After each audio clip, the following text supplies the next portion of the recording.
Well, good afternoon, and thank you for joining us for today's Manulife Business Success Series webinar on the future of work, what our current and future workforce will look like, and thanks. My name is Ian McLean, and I'm the President CEO of the Greater Kitchener-Waterloo Chamber of Commerce. Before we get started, I would like to take a moment to acknowledge that we do live and work on the traditional territory of the Neutral, Anishinaabe, and Haudenosaunee peoples, as we seek a renewed relationship based on the foundation of mutual understanding and respect. Today's session wouldn't be possible, like all chamber events, without the continued support of our sponsors and partners. So a special thank you today to our title sponsor for the Business Success Series, Manulife. We appreciate their strong support. Our platinum sponsor for the series is the Immigration Partnership of Waterloo Region. And to this month's presenting sponsor, we welcome RBC and thank Rebecca and her crew for supporting this month's series of events. These organizations are committed to supporting our local economy and providing businesses with the resources and tools they need to thrive. Just before the session starts, I'd like to go over a quick couple of quick reminders. Please ensure that your microphone is muted through the presentation so we can reduce any background noise. If you have any questions that do come up through the session, you can type them into the question box. I'll look for those as we go, and that's in your control panel. And if you have a tech-related question, representative of our chamber will be in touch as quickly as possible to get you sorted out. All attendees will receive a recording of today's presentation. It will also be made available on the Greater KW Chamber website. I'd like now to invite Tanya Svivlar, Commercial Account Manager with RBC, to introduce today's speaker. Tanya. Thank you, Ian. RBC is proud to be this month's presenting sponsor for Business Success Series. Planning, development, relationship, and finding unique solutions is what RBC, our next speaker, and myself have in common, which is why I am delighted to introduce today's speaker. Charlene Hofbauer is the Executive Director of the Workforce Planning Board of Waterloo Wellington Dufferin. With over 10 years experience in workforce planning, Charlene has developed a relationship with partners looking for unique solutions to help the community tackle labor market concerns, starting findyourjobs.ca with municipal partners and joining Communitech Future of Work and Learning Coalition as two examples. Prior to becoming the Executive Director at Workforce Planning Board, Charlene also worked in human resources, training, program development, and education. Please join me in welcoming Charlene. Well, thank you, Tanya, for that. I wanted to just before we get started, and Charlene's got some opening remarks. I just wanted to sort of set the context for today. One of the things that we know is there's a number of different things. The workforce is changing. The future of work and learning is in COVID has accelerated how quickly that's happening. The needs of employers are changing very quickly. And so the context of having Manulife as our title sponsor and RBC as big corporations that are understanding that not only for themselves as employers, but their the clients that they work with and support, that these issues are important, understanding what employers are looking for. So as I think about the Immigration Partnership as an example, we know, and Charlene, you and I work together on the Immigration Partnership working group, all net new employment in the country is going to come from newcomers to the country, because that's where our source of new source of employment is likely to come from. So it really, we have to deal with how do we welcome and settle and get meaningful work for newcomers to this country, but ultimately for employers, it's all about getting the right people for the right jobs at the right time. But I did want to say, I think the Immigration Partnership is committed to the research and that you're doing and dialogue with the Future of Work initiative. Because immigrants are a significant part of that job seekers that we've identified in the Future of Work survey. As I said, immigration is going to play a huge role in filling the needs for employers of all description across all sectors moving forward. And so bringing not only the partnership Waterloo, or immigration partnership, the importance of that is, as employers, we have to be aware of diversity, inclusion, making ourselves ready to for the wide array of employees we will likely have in our workplaces, which is going to be more and more diverse in a variety of ways, from how they work to who they are, what culture they come from, and how we accommodate all those things. So I just wanted to set the stage that when we have these sessions around the importance of the workforce, it's in that context that anyone of the folks that are watching live today, or that will watch in our podcasts and as they see this this link in the coming days, this is about all employers and how they're going to fill their own needs. So just wanted to set that context. Maybe I think you've got some opening remarks, Charlene, and then you and I will just get into our fireside chat. There's a series of questions. As I say, if people have questions throughout the session, please put those in the question box, and I'll keep my eye for them. But maybe put it over to you and for some opening remarks, Charlene. Thanks, Ian. I really do want to thank you for letting me be here today and to talk to everyone. I just thought I'd kind of set up why we did the survey and kind of why this is really important, I think, for small businesses, nonprofits, and larger organizations. We are a member of the Future of Work and Learning Coalition that was directed by Communitech. It has a very strong business focus, like what are the trends that are out there and how do we support businesses and what sort of pilot projects can we do to work through some of these trends. Has a very great academic focus, you know, like what are students doing and what's the research and all that. And I kind of noticed there was a missing piece, and that was the workforce. What is our workforce really thinking about all these things? Do they really understand them, what's going on?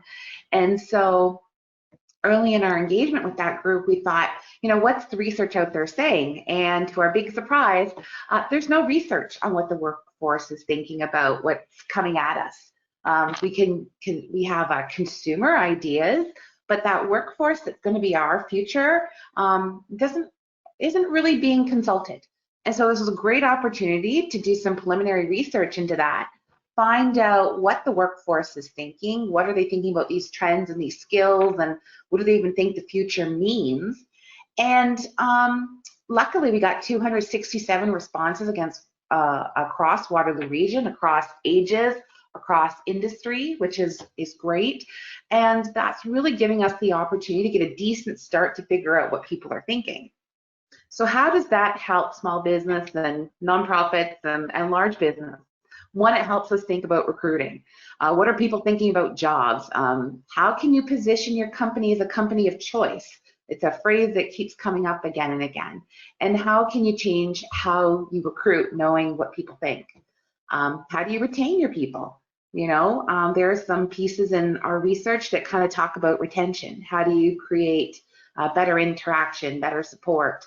But there's a little bit of client information here. If you think about the concerns and thoughts of your workforce, you're probably also thinking about the concerns and thoughts of your clients and your customers. And as Ian said, our growth is going to come from newcomers. So how do we look at diversifying our workforce, and what does that mean, and how ready is our workforce to start talking about that issue? I think is really great. And we feel pretty confident about our data, the group that we brought together to do this. So that's kind of, as we're going through this, I'm going to try and come back to those 4 ideas and how what we've found could help in those regards. So. Okay, that's good stage setting. One of the things that I think is, maybe talk about the Future of Work and Learning Coalition, and you talked a little bit about, but Communitech started this piece of work along with friends from, I think, Manulife and Deloitte and the University of Waterloo, but there's others that have been part of that. Maybe just talk a little bit about the Future of Work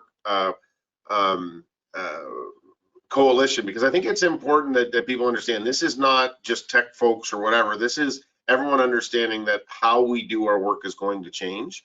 And it's happening right now, and it's happening in every sector. And that's why you have, you know, Manulife, which is, you know, a traditional insurance company or financial services, but there's lots of change and happening in every sector. Yeah, the coalition really does bring together quite a few partners. Our region sits on it, as well as some of our cities. I believe right now we have Kitchener and Cambridge and Waterloo. So their economic development is sitting on that and talking about these trends. We also have some of the tech companies and some of the finance companies tend to be the companies that we have engaged. They range from smaller to bigger. And representing business is, we have Allison from the Chamber joining us, and I'm representing on that workforce side, but the both of us also represent that smaller company out there that is more nonprofit, thinking a little bit outside the box, doesn't have the resourcing for some of these big guys, and so I find we always bring that. We also have the 3 post-secondary institutions there. So between who's at the table and who connects to everybody else, there's this really big, you can kind of see a wheel start to emerge where there's a hub and then there's all the spokes that come out of that hub because you have your relationships and I have my relationships and we're talking to them about what's going on so they know. So the study and the future of work, what our current and future workforce thinks, I think would look a lot different when you did the survey. Than if we, as you were, may have been planning about it last year, because obviously COVID happened, and that really changed the way that a lot of people are working already. It was forced upon. I mean, just thinking about work from home, which was an emerging trend. You know, do we have to have everyone in the office? We had no choice but to have, for those of us that could, to work at home, and so it was forced upon us. But we were told, and I guess the comment I would make is that we were told the future of work trends was going to happen kind of in a 3 to 5 year period. So it sounded like there was time for experts and groups to come together and sort of, you know, give us the game plan on how we would do that. But COVID obviously accelerated things like in warp speed. It happened overnight. What does the workforce think the future of work means now? Like, has that changed? Because the future is our present now, but it's going to continue to change. That's 100% true. Yeah, all the research was saying 3 to 5 years. You know, the Brookfield Institute came out with their jobs to 2030, so they were thinking like 10 years out, 9 years out. And yeah, you're right. COVID hit us, and it brought some of those trends to us so much faster than we had ever anticipated. So when we asked the workforce, you know, what were you thinking the future of work means? We're finding that about 63% of our respondents felt that it was 3 years and out. We did have secondary students and post-secondary students, and they may have filtered some of that, you know, longer thinking. I think the younger ones think, oh, we know I'm not going to be dealing with the future of work if I get a part-time job now, not realizing that, yeah, you are. There are going to be things that happen. But I would say the timelines are probably, when we start thinking about the future of work, are probably 1 to 2 years out. And with sustained changes maybe into year 3, 4, 5, depending on how our rebuild goes from COVID. So people right now are thinking they have the time to get the skills. We ask people, you know, are you ready for what's coming? And we get 45% who are saying, yeah, I'm ready. I could be ready. We get that 41% who are like, I'm somewhat ready. Interesting is our newcomers do feel more ready for the future of work, and maybe that's because they're just more adaptable because they had to pick up their lives and move to a new country, so they're ready for change to come at them. So that was one interesting stat that did stand out for us.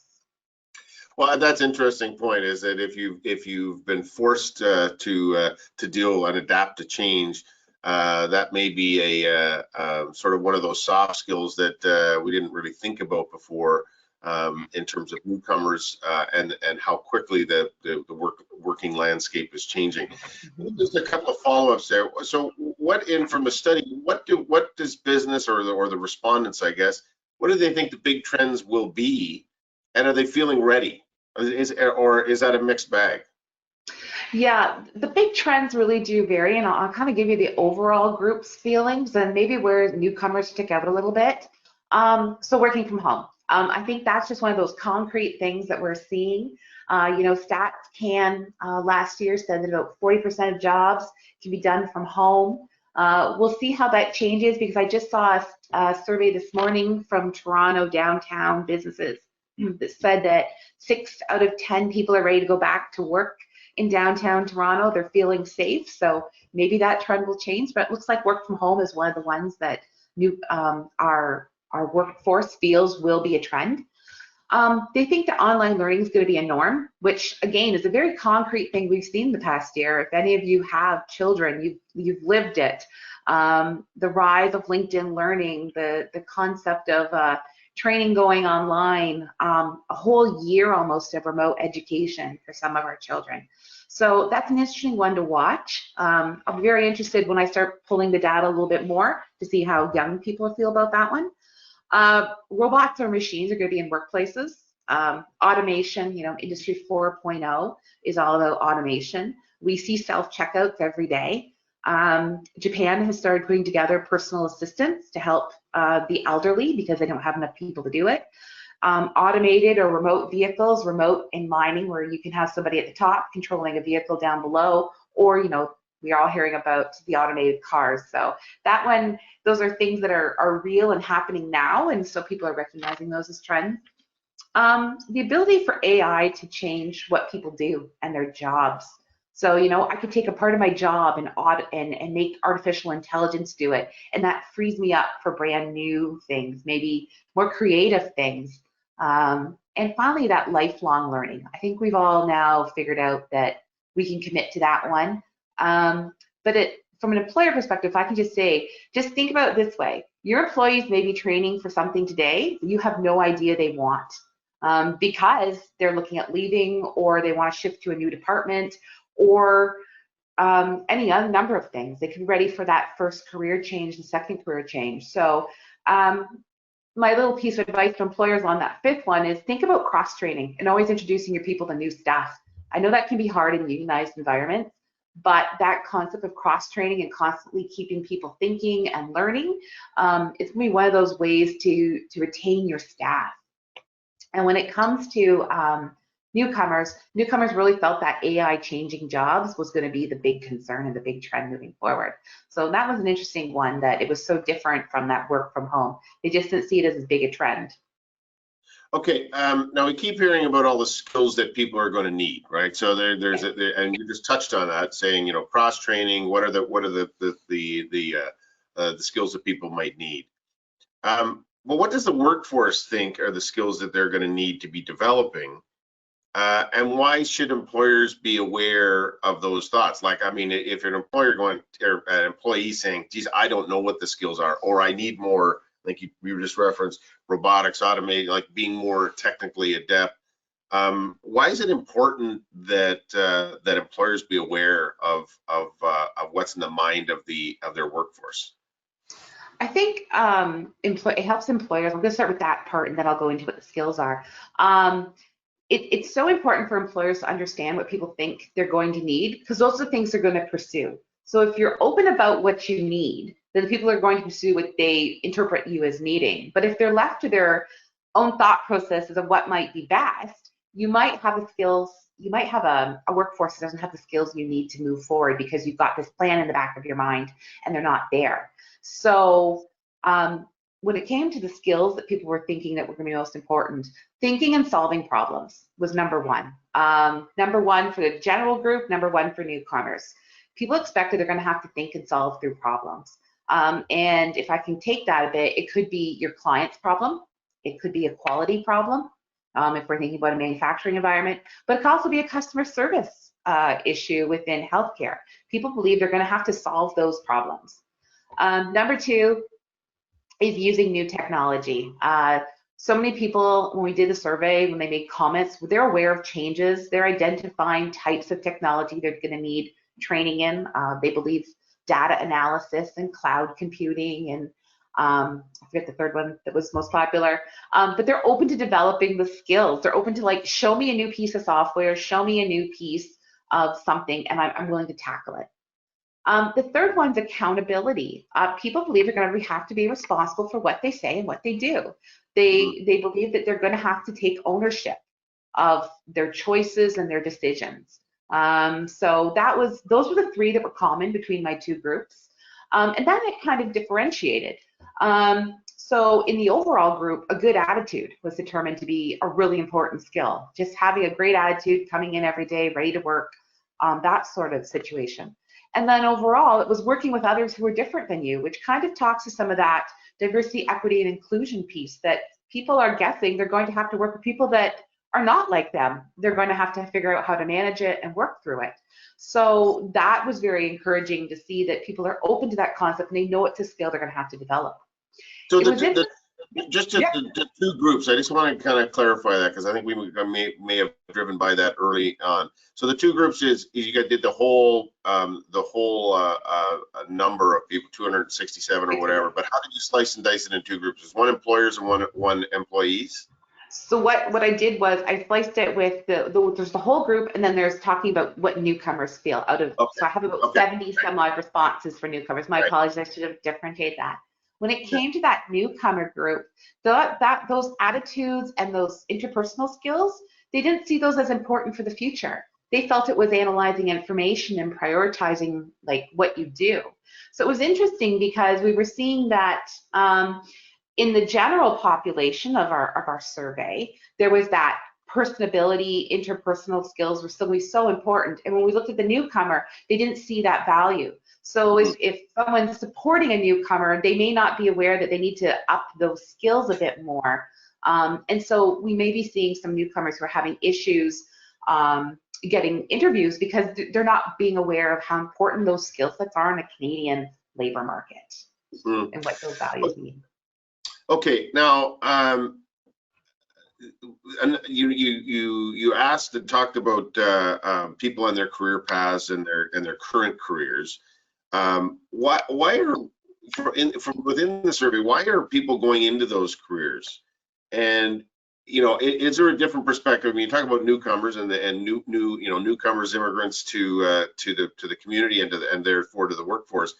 Is there a difference between newcomer to others that have lived here for longer? But what are they? Why are people going into the careers they are? The number one reason for newcomers, for young people, for anyone is it's their personal interest. They're not looking at data. They're not looking at, well, they might be looking at salary, but it comes right down to personal interest. That's the number one reason that people go into careers. So followed by, and in our general group, it was thought I would like it. So that personal satisfaction, that personal interest, that personal happiness, it was so important in our general group. And then in the general group, number 3 was in-demand careers. So it took like 3 to get down to, I'm looking at the data and I'm wondering what's going to be there and what's a fit. For newcomers, that thought I would like it component's not there. It's the personal interest, number 1. Number 2 is it is an in-demand career. So it's something I'm going to get into. And then 3rd for newcomers is talking about skills transfer. They think that their skills will transfer into that new job, which makes sense. Their experiences outside of Canada tends to be. So they're trying to shift into something in the Canadian workplace that they think their skills would transfer into. So that's kind of why they do decide. The really important piece here is that if you're thinking about recruiting, we talk a lot at a lot of tables that you and I sit at, Ian, where we're talking about the data and what's in demand and the training to meet those in-demand careers. And this kind of gives us that's like number 3 on the list. Number 1 is what's the personal interest story, right? Like how is my interest going to transfer into this career? And I think this is where employers have a really great opportunity to connect and talk about their industries and create that personal interest in their industry. You're doing the work with small businesses around WIL experiences, work integrated learning for those who don't know. And this is a great chance to get involved and grab your future workforce by making them interested in your industry, interested in your business, and interested in your career. Yeah, that's an age-old business thing, right? Do you create demand or do you produce the supply and demand will come? And I think what we're hearing and what the survey is demonstrating is that it's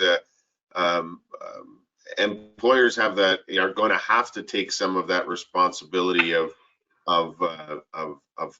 figuring out who their workforce is going to be and making their career or the jobs that they have in those careers of interest. So that is important, and as you and I always talk about, there are different, the size of business matters, right? And how easy getting or the ease of getting workforce, going through that recruitment process. The larger business you are, the more resources you have to do that. For smaller businesses, we need to be giving them this information and helping them figure out how they do that recruiting. So the big trends that we need to really think about, are there a difference between what business is talking about or in their responses, and so, as an example, international students that are studying here that we want to stay, or the newcomers that are that are moving here to Canada? How should small business be viewing attracting those types of folks, whether it's newcomers, international students, or just generally folks that are young people that are looking for jobs? I think what would be really, really great, and I think most employers can do it, when you're putting out your job posting, being 100% communicating, here's the skill I'm looking for, it's a required, versus here's my nice to have. And so having talked to job seekers beyond this survey, but also with this survey, is they need that clarification. What is it that I need to break into this industry to get a job in this industry? And then how am I going to find it? And if they're not working with a college, or they're not working with an Employment Ontario service provider, the job postings are only way in. So I think having talked to hearing from them in this survey, but beyond as well, that seems to be the big one. They're never sure, should I apply for this or not? So that job posting can be such an in, and can actually help alleviate some of that, I just can't find a person, because the person might not. Is that important then to be looking? Because I mean, you when you're doing doesn't matter what the job is, whether it's a line job at a manufacturer, or any kind of customer service role.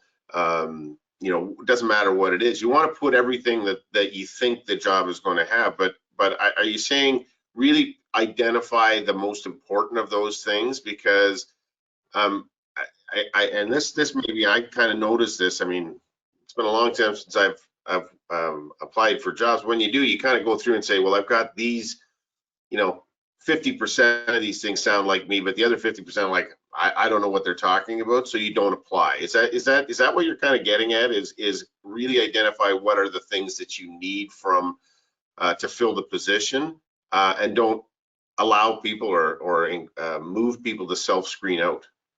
Yeah, it's pretty much what I am saying. Yeah, like what are those? Having hired a few people over the pandemic for projects, I thought, what do I really need, and what would it be nice to have? Like, yeah, it'd be great to have somebody who knew labor market information, but I can teach that. That's something you can learn on the job. But I really need a strong project coordinator, for example. You need to know how to put your timelines together and do that. Maybe the information behind it isn't quite as important right now.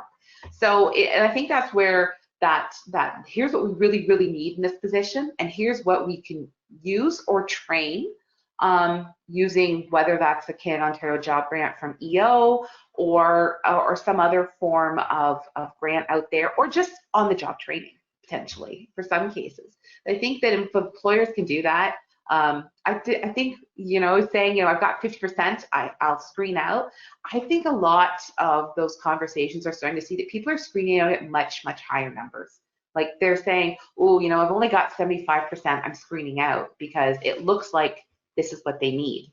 And that's what kind of that thought process is people aren't sure what's needed. Which is going to help when an employer is looking for what the pool of candidates they're getting, whether it's an immigrant, a newcomer immigrant, young person just finishing school, or someone looking that's in between jobs, is you want them to screen out at a higher percentage, where they say, well, I got 75%, I'm going to apply for that, and pick that higher number, so that you got a bigger pool of potential candidates to choose from. Exactly. We don't want them to think they need 95 to apply. Maybe 75 will get you the right candidate with a little bit of training. Now, that sort of it raises the question. We talked about COVID right at, or sort of my opening remarks. It's changed everything. One of the things that it certainly has done is for those of us that have had to hire, and many businesses have during the pandemic, you've probably never met the person in person. You don't really, it doesn't really matter where they live. Certainly, when you're doing everything remotely, does that change the dynamic in terms of for employers of where they're drawing their talent pool from?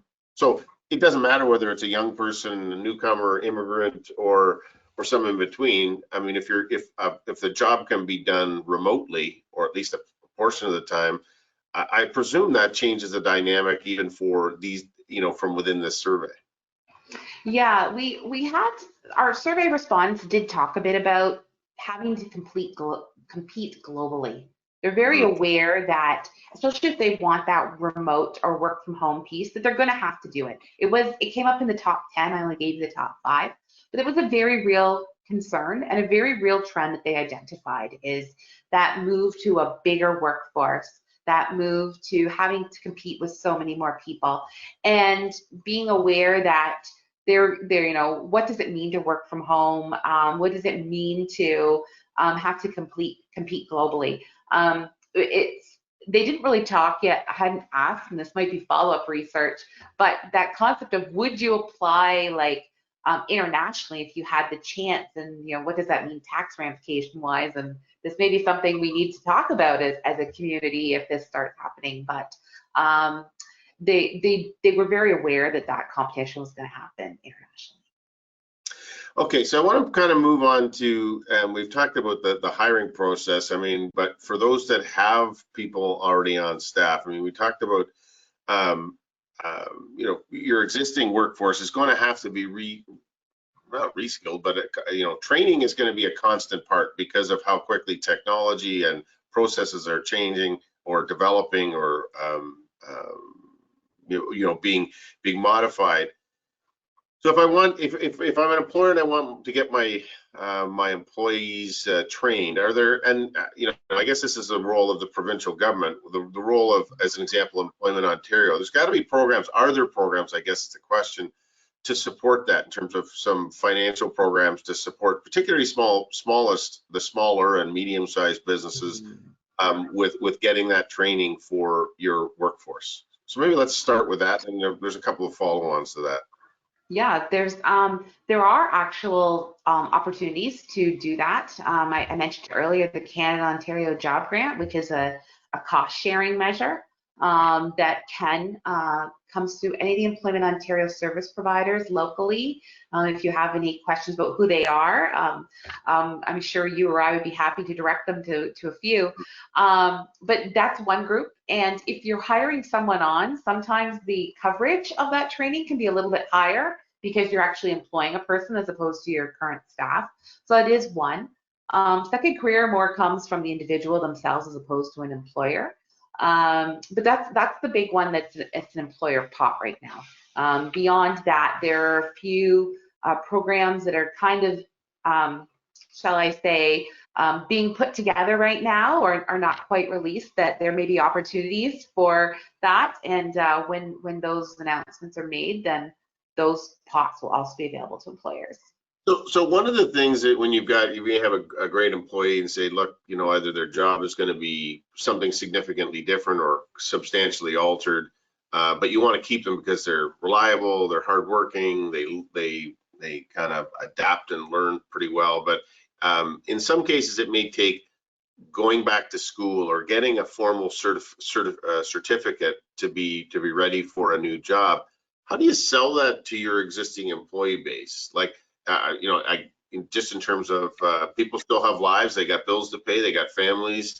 How do you sell the importance of that continual education and training to keep some of your best employees for the new jobs that may have replaced the existing ones that they started with? Well, let me start by saying that like 253 of our 260 some odd respondents said they would undertake training if an employer asked them. And when it came to newcomers, it was like 73 out of 74. So this is a group that is eager to undertake training. Let me start by talking about where they saw issues. So newcomers saw none. They were eager, they were willing to do it. They didn't think there were any issues with taking training. Generally though, people would embrace the learning, but they did have questions like, who's paying? How's it going to affect my salary? Is it on my time? Is it on my employer's time? Is it split time? Am I interested? Is there a position when I get out of this? Is there a promotion? So I think as an employer, knowing that those are the sorts of concerns that employees would have, then it makes sense that when you talk to employees about training, you answer those questions. People are striving for work-life balance. Yeah, they're striving for work-life balance. They want to know that there's going to be funding options if money is going to be a challenge, or they want to know. We hear about innovative solutions to this all the time, right? Your mark in a course is reflective of how much you'll be reimbursed. That's one I have heard. Or, you know, we'll pay this amount and we'll cover your salary for that. Or we'll do this and this. So I think it's knowing how you would reimburse and what it means to take that training. Explaining what the training is, I think right off the bat, here's why I need you to take it, because this is where we're going and this is how it's going to fit. Right? That openness, I think, would make a lot of people very happy. So that communication is really the important part of what it is, you know, the nuts and bolts of how it's affecting them financially, who's paying, but also part of it is the vision, right? If you want to be working here, here's the skills you're going to need, and we want you to have those so you can stay. I mean, is it bringing that clarity to those questions so that there's that people are your workforce is making a wide-eyed, clear decision? I think so. Listening to the survey, listening to the respondents and a lot of their responses, they just want information. Like, and that's basically what you've said. Make it clear, make it concise. You do A, it's going to lead to B, and this is why A and B are so important to the company and to your future. And if that's communicated clearly and concisely, and everybody has that openness and that transparency, then you're gonna sell training really easily because people are going to know why.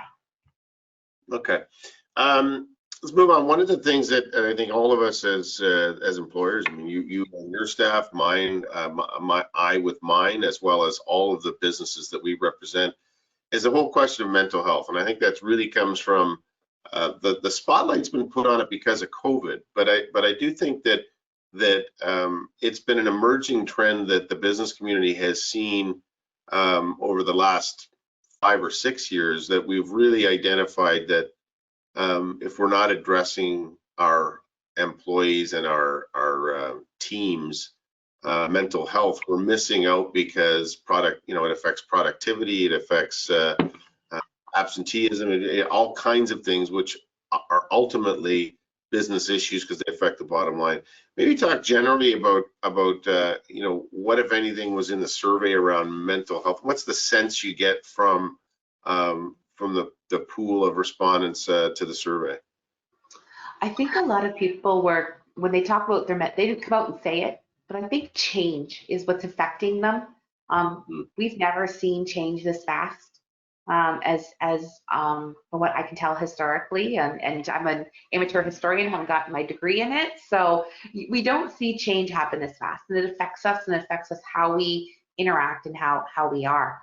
So a lot of people talk about change, and so some of this is partially a little bit of change management, to use that term, making sure people have the information they need to process the change and to keep those changes within the realm of mentally healthy.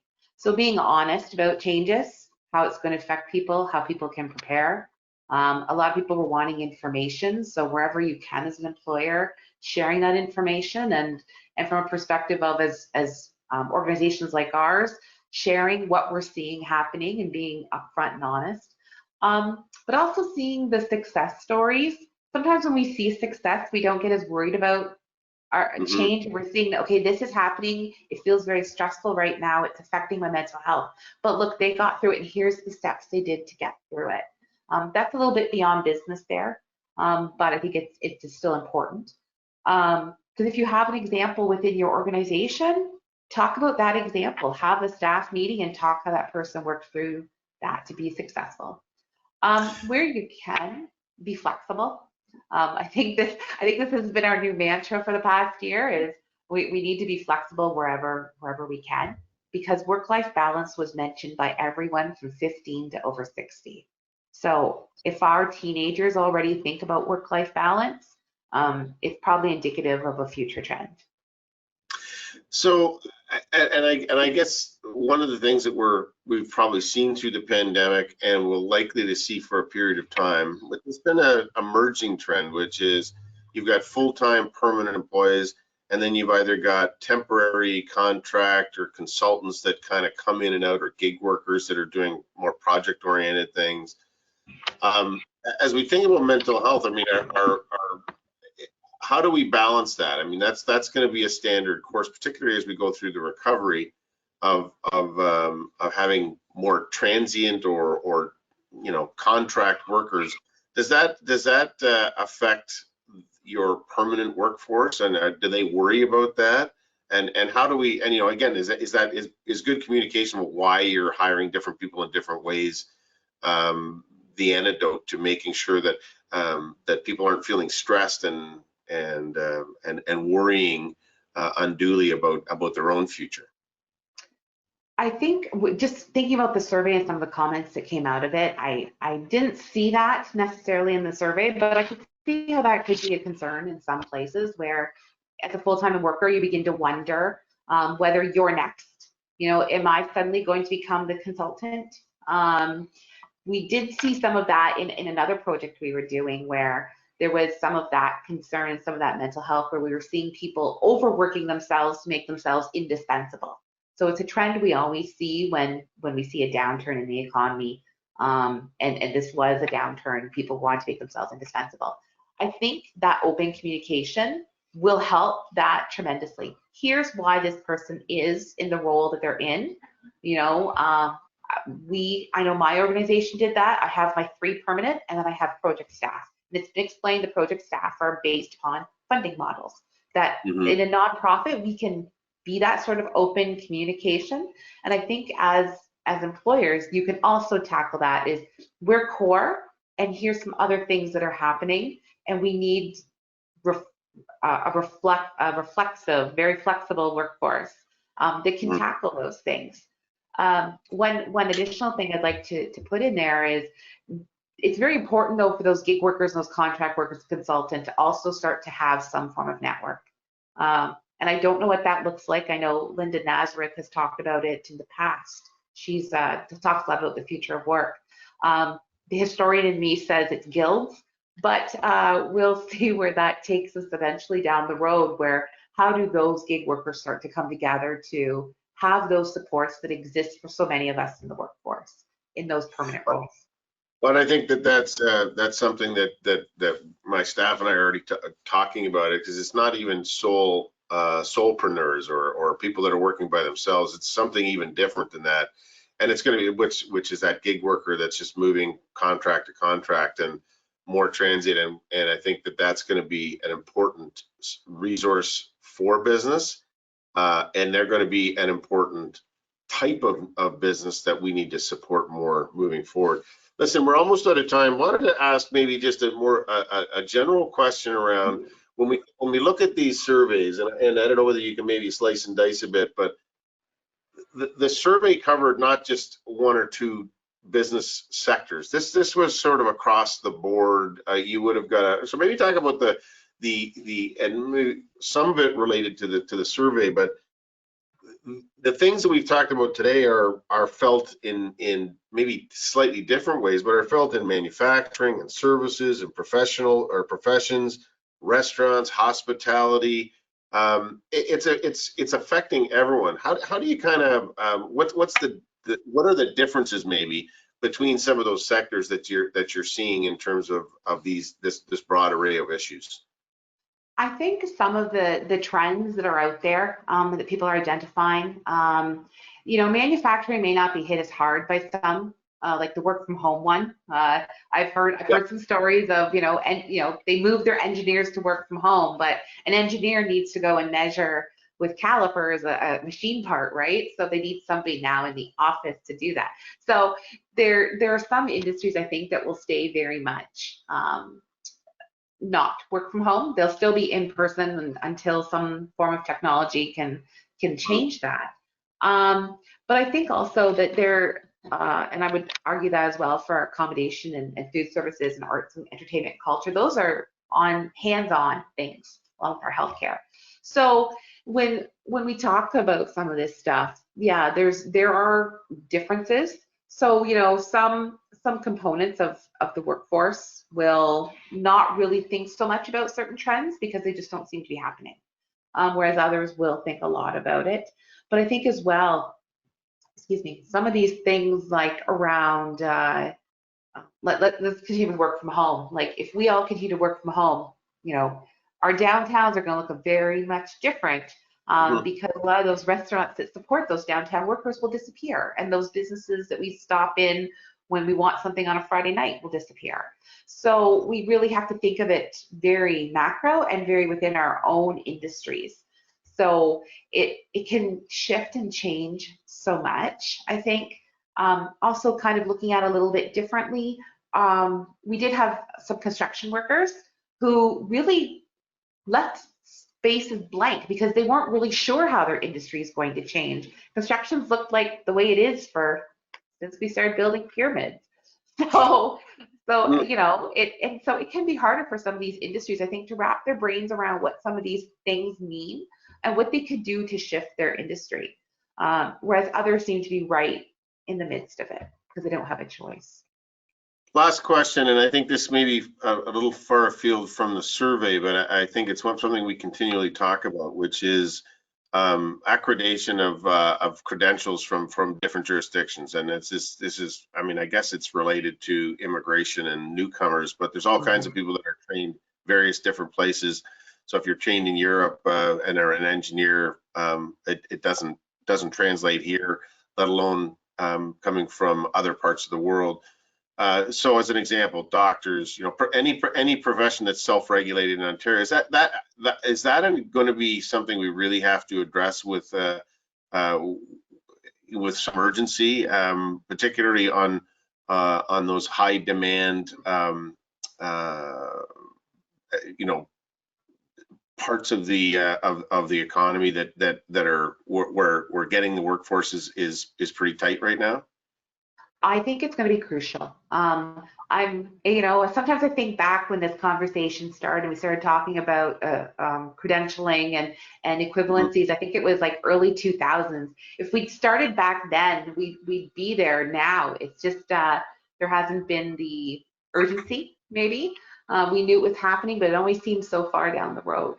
But I think that credentialing and the equivalency and starting to bring in conversation with those self-regulatory professions is going to be so important. And then bringing on the post-secondary to fill in the gaps. And that's what it's going to be. It's not going to have to be responsive. It's going to have to be modular. You need this piece, this piece, this piece to, we would then feel that we would be safe putting you somewhere. I think that's going to be one of our biggest challenges is embracing how to do that. Listen, that's been great. We're going to leave it there. Thank you so much, Charlene. Appreciate it. It's been a fascinating conversation. I hope it's been worthwhile for those watching in. We hope others will listen to this on link and on our podcast and websites. Important discussion for what employers need to be looking for into the future. So thank you, Charlene, and thank you to our title sponsor for the series, Manulife. Our platinum sponsor of the series is indeed the Immigration Partnership of Waterloo Region. This month's presenting sponsor is our friends from RBC, and today's speaker, Charlene Hofbauer. She is, of course, the Executive Director of, I'm going to get this right, I think, Workforce Planning Board of Waterloo, Wellington, and Dufferin. Did I get that right? You got it right. There you go. And finally, to all of you for joining us today. As a reminder, we do host a new Business Success Series session every Wednesday at 1 p.m. So join us next week for Attracting Diverse Talent. And that's put together with our members of our Diversity and Inclusion Committee at the Greater KW Chamber. And we'll be discussing how to attract diverse talent to your organization and the steps you can take to broaden your candidate pool. We hope to see you then. And for full details and to register, please do visit greaterkwchamber.com. I hope you will share this series with your friends and colleagues, and do join us every Wednesday afternoon for the next edition of the Business Success Series, because if it's Wednesday, it is indeed the Business Success Series. Thanks so much, everybody, and have a great afternoon.